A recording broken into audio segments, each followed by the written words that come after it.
कल रात ही किसी का फोन आया हुआ था। गफलत तो खुद ही करते हैं और बस पछताते हैं फिर बाद में, और उसका कोई सोल्यूशन नहीं रहता।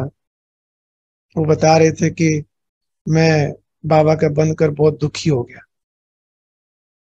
तो हमने कहा भाई दुखी किस किस बात में? दुख तो बाबा देते ही नहीं, बाबा तो सुख के सागर हैं। कहते नहीं, मैं तो सिर्फ कोर्स करने आया था, लेकिन बाद में पता पड़ा कि मुरली भी जरूर सुननी है। फिर कभी कभी मुरली सुनी, फिर मुझे कहा गया रोज मुरली सुननी है। मैंने कहा ये तो आपके कल्याण के लिए है। कहता नहीं, फिर कहते अमृत वेला भी करो। फिर मैंने कहा अच्छा है ना, सब कहते हैं, डॉक्टर भी कहते हैं सुबह जल्दी उठो, मेडिटेशन करो, इसमें क्या बुरा है? कहते नहीं, फिर कहते हैं कभी मिस नहीं होना चाहिए, ना मुरली ना अमृत वेला, और ना कोई गलत काम करना। मैंने कहा इसमें भी क्या गलत है, ये भी अच्छी बात है। कहते मेरे से नहीं होता। मैंने कहा कोई बात नहीं, नहीं होता है तो छोड़ दो। कहते नहीं, अब डर लगता है कि मुझे ये कह दिया कि 100 गुना सजा मिलेगी बाबा का बनकर अगर ये सब गलत किया तो। अब इसका क्या सॉल्यूशन है? मैंने कहा कुछ नहीं होता, आपसे जितना बनता है उतना करो, लेकिन खुश रहो। कहता खुशी तो मेरी सारी छीन ली बाबा ने।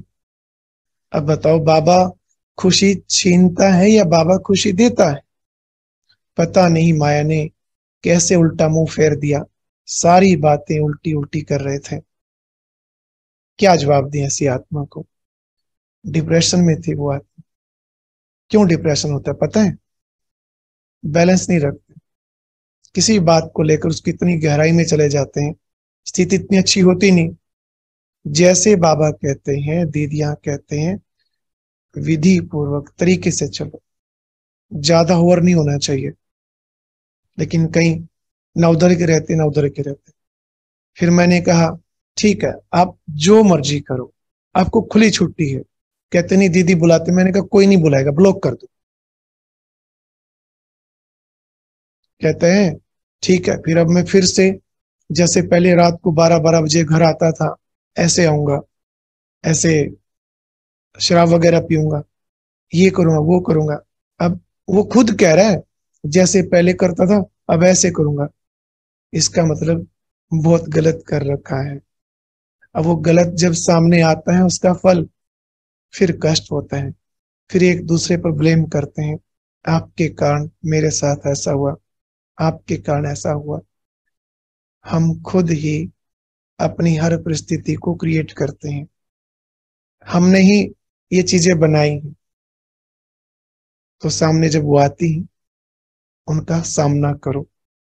शिव बाबा से शक्ति मिली हुई है, सामना करने की मिली हुई है ना शक्ति सबको। क्या करें अब बताओ? दया भी आती है, ऐसी आत्माओं पर गुस्सा नहीं आता, दया आती है। क्या करें इनका बताओ? छोड़ना चाह रहा है, छोड़ भी नहीं रहा। पता नहीं वो क्या करना चाहता है, लेकिन दिमाग ऐसा घूम गया। तो सभी ध्यान दो, नींद भी पूरी करनी है, योग भी करना है। लेकिन बाबा देखो, कल भी शायद ये बात आई थी कि चिंतन तो करना है पर चिंता नहीं करनी। अटेंशन तो देना है, टेंशन नहीं लेनी। ये टेंशन लेते हैं पुरुषार्थ की, बाबा कुछ छुड़ाते नहीं, सिर्फ वो चीज छुड़ाते हैं जो गलत है। देखो लेट उठना, क्या ये अच्छी बात है? बाबा कहते जल्दी उठो और थोड़ा मेडिटेशन करो। फिर ज्ञान की बातें रोज सुनना, जैसे लौकिक दुनिया में भी कहते हैं सत्संग रोज करो। अब इसमें क्या बुरा है? फिर बाबा कहते हैं खान पान शुद्ध होगी, तो डॉक्टर भी कहता है बाहर की चीजें मत खाओ, बीमारी से बचे रहेंगे। फिर सेवा करने के लिए कहते हैं।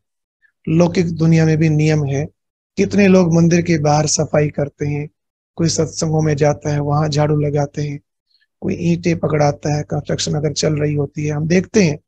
और सत्संगों में जब आते जाते रास्ते में वो बन रहा होता है, जितने वो फॉलोअर्स होते हैं वो सब मिलके करते हैं कार्य। खुशी होती है, उनको ज्ञान नहीं है बेचारों को कईयों को, लेकिन फिर भी सेवा करके खुशी मिलती है। बस यही तो 4 सब्जेक्ट हैं। ज्ञान मुरली रोज सुनो, अमृत वेला योग करो, धारणा यानी खान पान शुद्ध रखो, और सेवा करते रहो। बस और कुछ कहते ही नहीं बाबा। अगर ये चीजें भारी लगती हैं तो फिर नुकसान है ना अपना।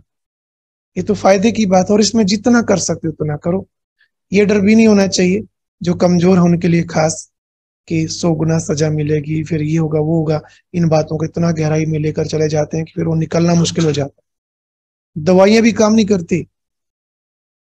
लेकिन वैसे ना, ज्ञान इसका कारण नहीं है। बाहर दुनिया वाले भी डिप्रेशन में आजकल इतने आ गए हैं। लौकिक दुनिया वालों के भी फोन आते हैं।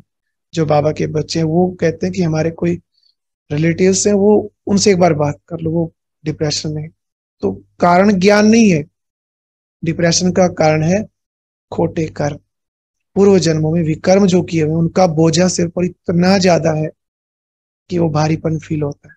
धीरे धीरे टेंशन, डिप्रेशन और पता नहीं क्या क्या बीमारियां आई हुई हैं आजकल। बाबा की याद से बचे रहते हैं, याद ही नहीं करते तब प्रॉब्लम आती है। और अब यह एक बहुत अच्छी वीडियो भी जरूर देखें।